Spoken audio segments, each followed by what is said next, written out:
आज का हमारा टॉपिक है एलडीपीएस और 94 लेक्चर नंबर है। इसमें आज हम हेरोइन, अफीम, चरस, स्मैक, गांजा, ये क्या है, क्या होते हैं और इनका क्या अपराध है, इसी बारे में डिस्कस करेंगे आज आपसे। ये सेक्शन पुलिस के बंदों के लिए तो बहुत ही इंपॉर्टेंट है, बहुत ही पढ़ने योग्य है, समझने योग्य है। ये हमने बड़े नाम सुने होंगे, चरस, गांजा, हेरोइन, पॉपी स्ट्रॉ, अफीम, ये सब नाम सुने। भांग। सबसे पहले आप इसे ये समझो,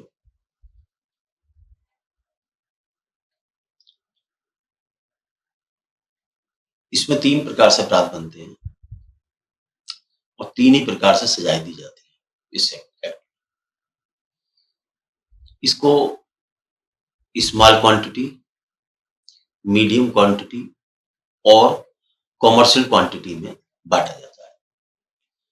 स्मॉल क्वांटिटी के अपराध वो हैं जो कुछ लोग स्मैक पीते हैं, चरस पीते हैं, गांजे पीते हैं, उनके लिए क्या स्मॉल क्वांटिटी होगी।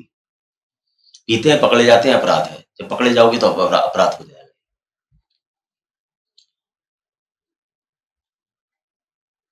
तो सबसे पहले हो गया स्मॉल क्वांटिटी, दूसरे नंबर पर इंटरमीडिएट क्वांटिटी और तीसरे नंबर पर कॉमर्शियल। तीनों की सजाएं अलग अलग इस सेक्शन में। तो इसका सॉरी नाम बताना हम भूल गए। इसका नाम है narcotic drugs and psychotropic substance act 1985। Hindi में इसका नाम है स्वापक औषधि और मन प्रभावी पदार्थ। मन प्रभावी, मन पर प्रभाव डालने वाले, या स्वापक औषधि और मन प्रभाव पदार्थ, अधिनियम 1985। तो सबसे पहले ये समझ लें, जो इसकी सजा को डिसाइड करने वाले फैक्टर है इसकी। चरस किसी व्यक्ति से 100 ग्राम तक पकड़ी जाती है तो वो स्मॉल क्वांटिटी में आएगा। अगर 100 ग्राम से ऊपर और 1 किलो से कम पकड़ी जाती है तो वो मीडियम क्वालिटी में आएगा। अगर 1 किलो से ज्यादा, 1 किलो या 1 किलो से ज्यादा पकड़ी जाती है तो वो कमर्शियल क्वांटिटी होगी चरस के केस में। चरस को हसीस भी कहते हैं, चरस को हसीस भी कहते हैं। दूसरी, गांजा 1 किलोग्राम तक मीडियम क्वांटिटी, स्मॉल क्वांटिटी और 1 किलो से ज्यादा और 20 किलो से कम, 20 किलो से कम मीडियम क्वांटिटी और 20 किलो या 20 किलो से ज्यादा कॉमर्शियल क्वांटिटी अर्थात व्यापारिक उद्देश्य। हेरोइन 5 ग्राम स्मॉल क्वांटिटी और 5 ग्राम से लेकर 250 ग्राम तक, 250 ग्राम से कम जिसमें हो मीडियम क्वांटिटी, और 250 ग्राम और या इससे ऊपर कॉमर्शियल क्वांटिटी कहलाती है। अफीम 25 ग्राम तक स्मॉल क्वांटिटी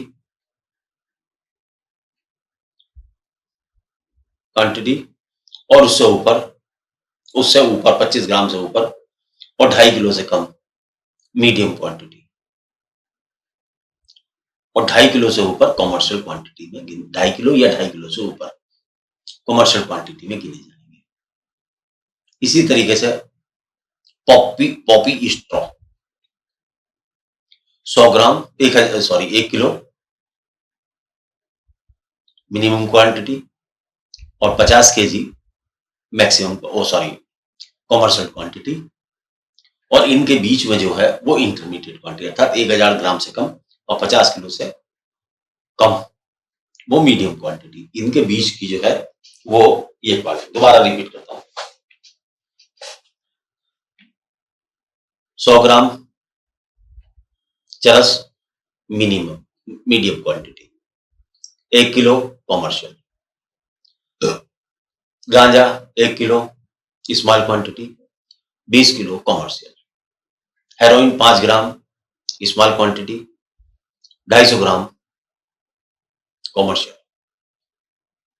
अफीम 25 gram small quantity, 2.5 kilo commercial quantity, poppy straw 1 kilo small quantity, 50 kilo commercial. इसके बीच की जो है वो इंटरमीडिएट है, सीधी सी बात ये है। अगर आपको समझ में आ गई हो तो ये तो था भाई साहब। आपको देखो, इसको आप समझोगे तब,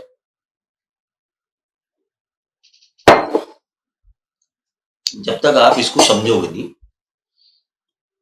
क्योंकि ये बड़ी इंपॉर्टेंट चीज है। अच्छा, ये भी आपको बता दूं, यहीं पे आपको क्लियर करना जरूरी है, इन नामों को हमने जो बताए हैं, ये वो नाम है जिनमें फेमस नाम है, जिसको सामान्य जनता जानती है। इनके केमिकल नाम अलग है जिनको आप नहीं जानते, जिनको या तो लैब के असिस्टेंट्स जानते हैं, जो लैब के डायरेक्टर हैं, लैब चलाते हैं, लैब्स चलाते हैं, इनकी टेस्टिंग लैब चलाते हैं, वो जानते हैं, या जो यूज करते हैं वो भी नहीं जानते इनके नाम क्या है। जो टर्मिनोलॉजी है वो इनकी अलग है,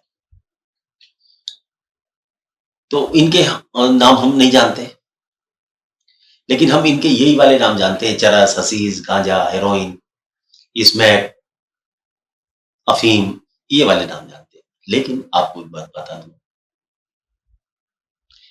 ये कुल मिलाकर 238 सब्सटेंस है, 238 सब्सटेंस है जो इस एक्ट में गवर्न होते हैं, जिनके बारे में हम सब नहीं जानते। लेकिन ये जो किताब है, एक्ट है, एक्ट के लास्ट में ये एक शेड्यूल दी गई है, इसके अंदर इनके सबके नाम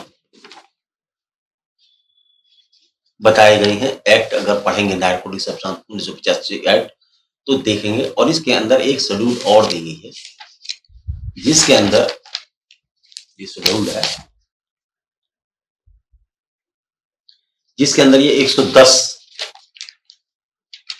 बताए गए हैं सब्सटेंस साइकोटेस्ट, इनको नाम रखा साइकोट्रॉफिक सब्सटेंस। ये सभी प्रोहिबिटेड है, किसी भी रूप में इंडिया में अलाउ नहीं है।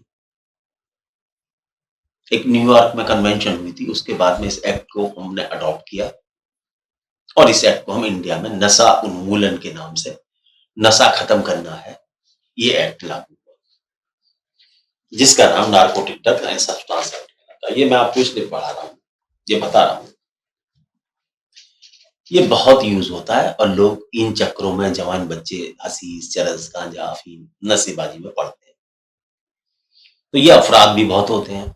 अभी आपने एक बच्चे का नाम सुना होगा, किसी हीरो का बच्चा था, नाम नहीं हुआ हीरो का, उसका बच्चा रेव पार्टी करता हुआ पकड़ा गया था, उसमें जहाज पर, शिप पर, किसी होटल में पकड़ा गया था।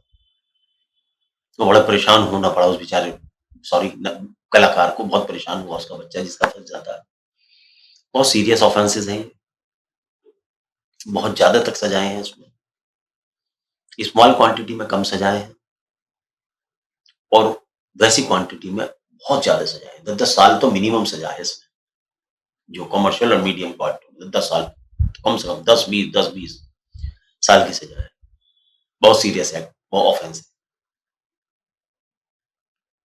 तो चलो स्टार्ट करते हैं इसको। नारकोटिक ड्रग्स एंड सब्सटेंस है, ये पुलिस ऑफिसर्स के लिए बहुत जरूरी है, क्योंकि उन्हें इस एक्ट में काम करना पड़ता है। तो अब इसका ये पहला पैरा हमने आपको शेड्यूल इसकी समझाई। हम किताब को सीधे न चल के उल्टे चले। हमने सबसे पहले ये बताया कि आपको ये पता लगना चाहिए कि सारा एक्ट पढ़ा दिया, उसके बाद आपको समझ में नहीं आया कि स्मॉल क्वांटिटी क्या थी। स्मॉल क्वांटिटी में कम सजा है, कॉमर्शियल मीडियम क्वांटिटी में ज्यादा सजा और कॉमर्शियल में बहुत ज्यादा सजा। तो उसको पढ़ाने के लिए हमने इस किताब को उल्टी स्टडी पीछे से स्टडी की और पीछे से हमने वो शेड्यूल ढूंढी जिनके अंदर इसकी क्वांटिटी का, इस्तेमाल का और उसका जिक्र है। ये टीचर का कार्य है कि वो स्टूडेंट को वो बात पहले बताए जिसको उसे समझने में, फैक्ट्स को समझने में आसानी। तो ये समझाने के लिए मैंने आपको दिया। अब चलते हैं इस पे, अब इसे खोलते हैं और इसको करते हैं स्टार्ट। तो इसका सबसे पहले हम बताएं, मैं इसके अंदर, अच्छा हाँ, यहाँ आपको एक बात और कर दूं आपको क्लियर। आज तो मैं बता रहा हूं, जब कभी आप मेरा लेक्चर सुने तो इसको हम 2-3 पार्टों में बांटेंगे। एक पार्ट पहला जो लेक्चर हुआ है, जो बन रहा है ये वाला, इसमें तो हम बहुत सिंपल इसकी डेफिनेशन वगैरह है, परिभाषाएं वगैरह, क्या चरस क्या है, अफीम क्या है, गांजा क्या है, आपको समझाएंगे। जब तक ये समझ में नहीं आएंगे तो एक्ट को कैसे समझेंगे। उसके बाद में आपको यहीं पे मैं बताना चाह रहा हूँ कि अगर आप दूसरा लेक्चर मेरा सुने, दूसरा तीसरा 5-7 लेक्चरों में ही खत्म हो जाएगा। एक्ट छोटा सा एक्ट है, इसके अंदर टोटल 83 सेक्शंस हैं, जिसके अंदर इसको किस तरीके से रोकथाम की जाएगी, कैसे खेती की जाएगी, सारी की सारी बातें, कौन सा पेड़ क्या है, ये सब बताया जाएगा। इसके अंदर जो प्रोसीजर है और जो ऑफेंस, 2 पार्ट है इसके। ऑफेंस में तो सेक्शन 15 से लेकर 29 तक की जो धाराएं हैं वो ऑफेंस से रिलेटेड है, वो ऑफेंस से रिलेटेड है। और इसका प्रोसीजर, सीजर, सर्च, जब्ती, किस, डिस्पोज ऑफ, ये जो सेक्शंस हैं वो 41, 42, 50, 52, 52A, 55, 57, ये सेक्शंस है। नार्कोटिक एक्ट एक टेक्निकल एक्ट है, इसकी बहुत टेक्निकलिटीज है, अर्थात पुलिस के ऊपर बहुत सारी बंदिश लगाई गई है, क्योंकि इसमें सजा ज्यादा होने की वजह से पुलिस को पूरा कंट्रोल में रखने के लिए पूरे नियम बनाए गए। उस नियम में जरा सी भी चूक होगी तो केस बरी हो जाएगा। और सच्चाई यह है कि मैक्सिमम पुलिस ऑफिशियल इसे जानते ही नहीं। पुलिस की जो स्पेशल ब्रांचेस हैं, जैसे मैं जानता हूं एक ब्रांच को, दिल्ली पुलिस की नारकोटिक ब्रांच, वो जो केस बनाते हैं उनके ऑफिसर्स बहुत अच्छे ऑफिसर्स हैं, वो बहुत ठीक केस बनाते हैं। लेकिन थाने के जितने केसेस मैंने दिल्ली पुलिस के देखे हैं, वो इतने अच्छे स्ट्रॉन्ग केस मैंने अपने लाइफ में ऑब्जर्व नहीं किए। उनका जो ये स्तर है इन्वेस्टिगेशन का regarding the NDPS act, very very. लेकिन जो दिल्ली पुलिस की जो ब्रांच है, नारकोटिक ब्रांच, उसका कोई जवाब नहीं। उनका हर ऑफिसर बहुत ही सुलझा हुआ है। तो चलिए, सबसे पहले मैंने आपको ये बताया कि इसकी कॉमर्शियल क्वांटिटी क्या, जो आपके जहन में बैठानी सबसे पहले जरूरी थी। फिर मैंने आपको ये बताया कि इसके कौन कौन से इंपॉर्टेंट सेक्शन है, प्रोसीजरल क्या है, 41, 42, 50, 52, 52A, 55, 57, इनकी कंप्लायंस बहुत मैंडेटरी है। अगर इनकी एक की भी कंप्लायंस नहीं हुई तो सारा का सारा केस बेकार और एक्विटल हो जाए, बरी हो जाए। अगर इनकी कंप्लायंस सही तरीके से की गई तो केस मजबूत है और सजा के योग्य बन जाए। और फिर मैंने आपको ये बताया कि इसमें कौन कौन से ऑफेंस होते हैं। तो सेक्शन ऑफेंस के 15 से लेकर 29 तक और 41 से 57 तक के जो सेक्शन है उसके बीच के कुछ बेकार है, तो मैं उसे टच नहीं करता भी। ये प्रोसीजरल सर्च सीजर के लिए। एक इसमें एफएसएल लैब बहुत इंपॉर्टेंट चीज है, क्योंकि वहीं से रिपोर्टें आती हैं, वही बताती हैं कि इसमें क्या, क्योंकि साधारण आदमी नहीं जानता है।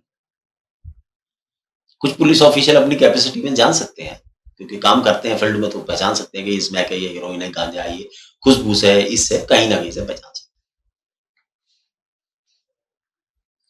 हैं। तो आइए इसको डिस्कस करते हैं जरा। तो सबसे पहले हम इस एक्ट को खोलते हैं। इसका क्रमांक नंबर 61 है और ये 1985 का एक्ट कहलाता है। लॉ की दुकानों पर बड़ी इजीली अवेलेबल है। दुकान पे तो आसान से मिल जाता है, लेकिन समझने में जिंदगी गुजर जाती है। ये प्रोफेशनल केसेस, प्रोफेशनल एडवोकेट्स के लिए बहुत जरूरी है और उन स्टूडेंटों के लिए जरूरी है जो वकालत करना चाहते हैं, और उन स्टूडेंटों के लिए पुलिस में जाना चाहते हैं, और उन स्टूडेंटों के लिए भी बहुत जरूरी है जो जुडिशरी में सिलेक्शन चाहते हैं। इसकी नॉलेज होना बहुत जरूरी है। इसलिए मैंने इस एक्ट को सेलेक्ट किया कि आपके लिए इसके लिए लेक्चर बनाऊं। अब मैं without wastage of my time, your precious time, my time नहीं, बुढ़ापे का टाइम है, खराबी है, सारा खाली है। अब मैं इसके जो सेक्शन 2 है वो परिभाषाएं देता है। बहुत सारी परिभाषाएं, लेकिन मैंने आपके लिए वो सारी परिभाषाएं नहीं, आपको अगर इच्छा लगे तो आप परिभाषाएं पढ़ें, आपके लिए जरूरी है सारी परिभाषाएं, लेकिन लेक्चर्स के अंदर इतना सारी चीजें नहीं बनाई जा सकती। तो अब आइए परिभाषा, अब आपको सारी बात समझ में आएगी। एक पौधा होता है, हमारे यहाँ 3 पौधे होते हैं। 2 पौधों की तो मुझे पता है कि 2 पौधे तो इंडिया के अंदर पाए जाते हैं, और तीसरा पौधा कोका प्लांट, मुझे नहीं पता इंडिया में होता है नहीं होता, लेकिन मुझे इतना है कि वो इंडिया में नहीं पाया जाता है। कोका होगा तो कहां होता मुझे नहीं पता, ना मैंने इसके लिए कोई सर्च की ना स्टडी की। एक आपने सुना होगा नाम भांग, और एक होता है अफीम का पौधा, और एक होता है कोका प्लांट। इन तीनों से ही जितने भी प्रोडक्ट हैं, मैं जो समझता हूं, जिसका जिक्र इस एक्ट में किया है, तो इसका मतलब जो 238 जो पदार्थ हैं, ये जिसका जिक्र मैंने पहले किया, ये सारे के सारे इनसे ही निकले हैं। एक तो ये तो कच्चा पदार्थ, दूसरा होता है कि उस पर प्रोसेस किया हुआ पदार्थ, और तीसरा होता है वो कई चीजों के मिश्रण का पदार्थ। ये दवाई में भी काम आते हैं, ये तीनों चीजें दवाई में भी काम आती है। ये ऐसा नहीं है कि ये पौधों को ये सिर्फ बुराई ही है, ये पौधे सिर्फ नशा ही करते हैं, ये पौधे काम आते हैं। इन पौधों का उपयोग भी है, मेडिकल भी उपयोग है। देखिए एक बात है, एक बंदूक है, आतंकवादी उसका यूज दूसरे प्रकार से करता है, डकैत चोर दूसरे प्रकार से करते हैं, और पुलिस उसका उपयोग दूसरे प्रकार से करती है। तो बात है वही बंदूक जब किसके हाथ में है, इसका प्रभाव पड़ता है। वही कलम मेरे हाथ में है, कोई वैल्यू नहीं है इस समय, सिंपल आदमी, नॉट ऑर्डिनरी, नो पावरलेस, लेकिन यही कलम एक न्यायिक अधिकारी के हाथ में बहुत बड़ी पावर रखती है, और यही कलम फांसी एग्जीक्यूट करने वाले ऑफिसर के हाथ में और ये बहुत बड़ी पावर रखती है। हाई कोर्ट के जज के पावर है, अलग पावर है। तो इसी तरीके से ये पौधे जितने भी हैं, ये मानव समाज के लिए फायदेमंद भी हैं, और यदि आप अति करते हो तो नुकसानदायक भी। ये तो रही सामाजिक बात। अब आते हैं नंबर 1 की बात। तो 3 पौधे में बांट रहा हूं इस पूरे एक्ट को, भांग के पौधे, कोका के पौधे, और अफीम के पौधे। इसी से ये 238 पदार्थ निकलते हैं, और जिनका मैंने जिक्र किया अभी, अफीम और ये स्मैक, हीरोइन वगैरह, इनका ये सब इन्हीं 3 पौधों से आते हैं बाहर। तो ये सबसे पहले बात करते हैं भांग। भांग के पौधे को हमारे इंडिया में 2 प्रकार के भांग के पौधे होते हैं। एक उसको अंग्रेजी में कहते हैं कैनाबाइस इंडिका, कैनाबाइस इंडिका। ये नर पौधा होता है जिससे भांग की पत्तियां निकला करती हैं। ये नर पौधा होता है, तो इससे भांग निकलती है, अर्थात भांग की पत्ती, जो भांग हम खाते हैं, नशा करती है भांग। शिवरात्रि पे, महाशिवरात्रि पे लोग बनाते हैं, या हमारे साधु बाबा वगैरह लोग भोलेनाथ का प्रसाद करके ग्रहण करते हैं। ये जो है, ये नर पौधा होता है, ये सड़क किनारे कहीं भी उगा हुआ आपको जंगलों में मिल जाता है। तो इसका एक पौधा जो नर पौधा होता है, वो पौधा कैनिबाइस इंडिया कहलाता, उसे भांग का पौधा कहते हैं। इसी की बिरादरी का एक पौधा होता है मादा पौधा, उसे गांजे का पौधा कहते हैं। है भांगी, पौधे दोनों भांग के हैं, लेकिन वो जो भांग का पौधा होता है उससे तो भांग की पत्ती निकलती है, लेकिन जो मादा पौधा होता है, ये सारे झगड़े की जड़ ये मादा पौधा ही है।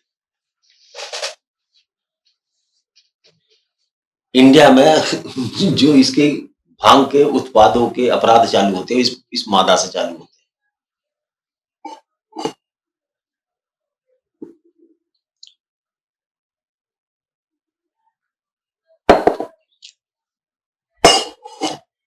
भांग का तो लाइसेंस भी मिलता है, भांग का तो लाइसेंस भी मिलता है और यूपी के अंदर ठेकों पर लाइसेंस के रूप में बेची भी जाती है। तो भांग बहुत ज्यादा मात्रा में अपराध होगी, लेकिन इसमें ऐसा कोई किताब में मैंने नहीं पढ़ा जो कोई बहुत ज्यादा उसको भांग को वो करती हो।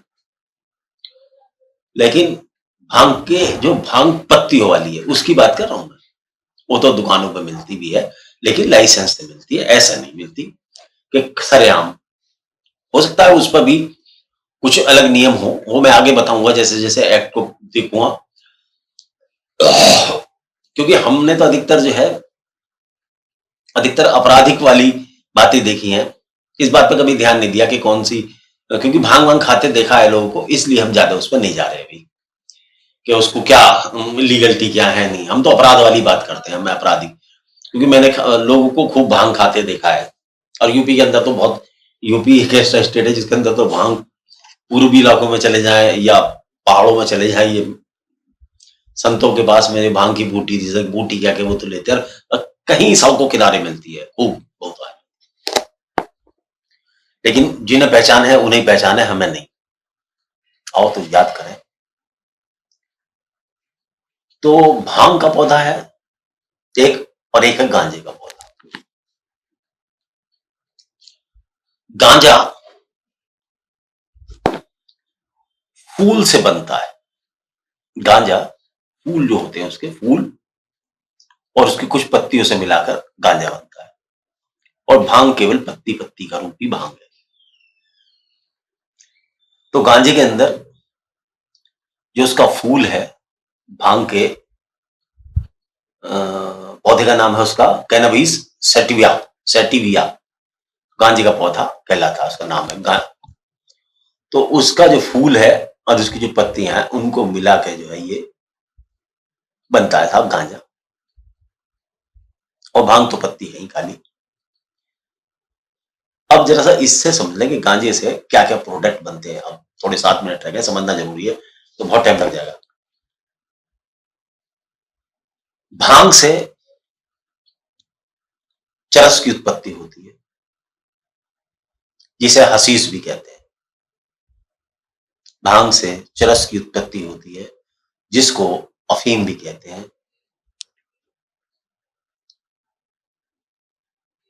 ये पौधे से के अंदर से जो संशोधित किसी रूप से पृथक किया जाता है और रेजिन राल सी निकलती है कुछ उससे, पौधे की फूल वूल से राल सी निकलती है, उससे ये कलेक्ट करके बनाई जाती है चरस। जितना देखो वही, क्योंकि इनकी डिटेल में हम तो केस करते रहते हैं, हिस्ट्री का इनका हमें क्या लेना देना। लैब रिपोर्ट आ गई ये चरस है तो चरस है साहब, बस 100 ग्राम है 100 ग्राम है, क्या है इसके अंदर क्या नहीं, मैं तो, लेकिन आपकी नॉलेज के लिए आपको पता होना चाहिए। तो कैनाबाइस जो फैमिली है, कैनाबीस जो फैमिली है उसका प्रोडक्ट है चरस, अर्थात भांग का प्रोडक्ट है चरस। हसीस ऑयल, इसी पेड़ से जब ऑयल के रूप में कंसंट्रेटेड करके ऑयल निकाला जाता तो उसको कहते हैं हसीस ऑयल। इसी पौधे के फलने व फूलने वाले सिरे, इसी पौधे के फलने व फूलने वाले सिरे जिसके अंतर्गत बीज और पत्तियों के सिरे शामिल नहीं होते, बीज और पत्तियों के सिरे शामिल नहीं होते, वो गांजा कहलाता है। गांजा क्या है? पौधे के फलने व फूलने वाले सिरे, फलने व फूलने वाले सिरे जिसके अंदर बीज शामिल नहीं होते और पत्तियां भी शामिल, वो गांजा है। जैसा मैं किताब से स्टडी करके मैं आपको ये, अब आता है, बात होती है, ये 3 प्रोडक्ट हैं भांग के पौधे के, चरस हसीस एक ही चीज है, का नाम है हसीस ऑयल, एक ही चीज है, और गांजा ये एक ही चीज है। गांजा मतलब उसका दूसरा प्रोडक्ट है, इनके नाम है। हमारे यहाँ यही, ये दोनों अपराध में आते हैं, चरस और गांजे की रखना अपराध है। कोका हमारे यहाँ इंडिया में नहीं पाया जाता, मुझे शायद ऐसा लगता है। इससे कोकीन निकलती है, और भी बहुत सारे पदार्थ निकलते हैं, लेकिन कोकीन फेमस है। कोकीन को दुनिया जानती है कि कोकीन का व्यापार है। ये कोकीन इस पौधे से निकलती है। दूसरा पौधा होता है, ये इंडिया में 2 पौधे पाए जाते हैं, भांग के और अफीम के। अफीम के पौधे भी होते हैं, इनकी खेती भी होती है, लेकिन गवर्नमेंट के लाइसेंस के अंतर्गत, केवल मेडिकल उपभोग के लिए, मेडिकल यूज के लिए किसानों को इनके लाइसेंस भी दिए जा सकते हैं, या गवर्नमेंट भी अपनी पैदावार इनकी कराती है। वो जब जरूरी समझती है, उसके लाइसेंस वगैरह की प्रक्रियाएं हैं, वो अलग अलग डिसाइड कर दी जाएंगी, बता दी जाएंगी आपको, उसका हमारा लेना देना नहीं कुछ ज्यादा। अफीम, अफीम का जो पौधा होता है, उससे जो है अफीम निकलती है। इस पौधे का नाम है पेपेवर सेमनीफेरम। पेपेवर सेमनीफेरम एल जातियों के पौधे होते हैं अफीम के, इनका ये नाम है। बोलने में थोड़ा सा भारी है, अंग्रेजी नाम है, कई बार नहीं निकल पाते, प्रोनाउंसिएशन हो पाते। इन्हीं से ये अफीम निकाली जाती है। अफीम का, अफीम पोस्ट का एक स्कंदित रूप होता है, सांद्रित रूप होता है, सांद्रित रूप। अफीम 0.2% से जिसके अंदर ज्यादा मार्फिन होती है, वो अफीम पोस्ट में पाई जाती है। हेरोइन,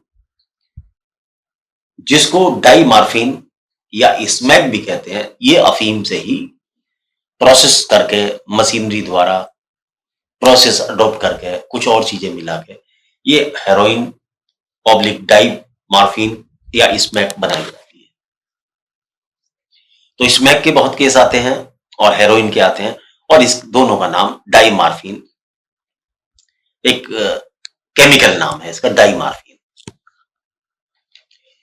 ये मॉर्फिन का इंजेक्शन आपने सुना होगा, ये मॉर्फिन का इंजेक्शन इसी से बनाया जाता, मॉर्फिन से, और मॉर्फिन अफीम से बनाई जाती है। और जब आदमी जल जाते हैं या बहुत दर्द होता है, तो दर्द निवारक के रूप में ये बहुत रामबाण दवाई भी है। देखिए दवाई भी है ये, हम इसको बिल्कुल मिटा नहीं सकते इस पौधे, हमारे लिए इतना यूजफुल है। शल्य चिकित्सा में जो लोग बेहोश किए जाते हैं, वो प्रोडक्ट काय से बनते हैं? ये सब केमिकल इन्हीं चीजों से तो बनते हैं। बहुत इंपॉर्टेंट है, ऐसा नहीं इसको बिल्कुल बंद नहीं किया जा सकता, मेडिकल यूज में लेने पड़ेंगे ये पौधे। ये भी परमात्मा की नियामतें हैं। जब हम परमात्मा की बनाई चीजों का सही तरीके से उपयोग करते हैं तो वरदान है, और जब उनका दुरुपयोग करते हैं तो अभिशाप। तो ये भी परमात्मा की बनाई, जैसे कि ना नशेबाज हैं, हाथ में चला रहे, लहसुन मत खाइयो, फलाने मत खाइयो, नहीं, इन बातों को मैं नहीं जानेगा, लहसुन खाना, प्याज खाना नहीं, हमारा नहीं।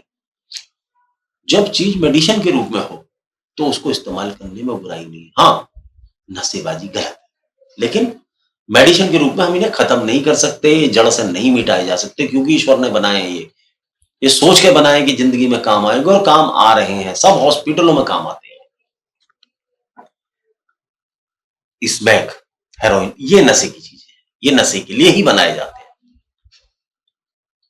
इनका जो प्रोसेस है वो केवल नशेबाजी के लिए, नशेबाज आवारागर्दों के लिए। ये ऑफेंस है। पोस्ट तरण, जिसे पोपी स्ट्रॉ भी कहते हैं। फसल कटाई के पश्चात अफीम पोस्ट के बीजों के सिवाय सभी भाग अभिप्रेत हैं। ये जो पौधा है अफीम का, इसके सारे भाग, बीजों को छोड़ दो बस, ये पोस्ट तरण कहलाते हैं। ये भी बहुत मात्रा में बरामद होते हैं लोगों से। क्या? पोस्ट तरण बहुत बरामद होती है। एक होती ब्राउन शुगर, ये ब्राउन शुगर भी इसी से बनाई जाती है, अफीम से। तो अब आपको इस एक्ट में जो पढ़ाया जाएगा, पढ़ाया तो सारा ही जाएगा, बताया तो सारा ही जाएगा। तो 3 प्लांट याद रखने हैं, कैनाबिस प्लांट, कोका प्लांट और अफीम के पौधे अर्थात पेपेवर सोमनिफेरम, एल जातियों के पौधे, एल जाति का पौधा। तो ठीक है श्रीमान, आज के लिए इतना। देखिए अब जब ये चीज समझ में आ जाएगी तो एक्ट भी समझ में आएगा। जब तक यही समझ में नहीं आई ये क्या है, तब तुम्हें ये नहीं पता लगने का फिर सेक्शन 21 में क्या आता, सेक्शन 22 में क्या आता, सेक्शन 24 में क्या आता, सेक्शन 25 में क्या आता। कैसे समझोगे कि ये स्मैक से रिलेटेड केस है, ये चरस से रिलेटेड केस है, या हेरोइन से रिलेटेड केस है। ये तभी समझोगे जब ये से समझोगे, क्योंकि इसके हर सेक्शन की अलग अलग वो है, कौन से कैनाबाइस के लिए है, कौन से अफीम के लिए और कौन से कोका के लिए है। तो तीनों के ऑफेंस अलग अलग है। इसलिए आपको मैंने इसलिए ये तीनों सेक्ट को पहले एक्सप्लेन करना उचित समझा। तो चलिए ठीक है, नमस्ते, बहुत thank you very much for kind listening. सुनते रहो, काम आएंगे।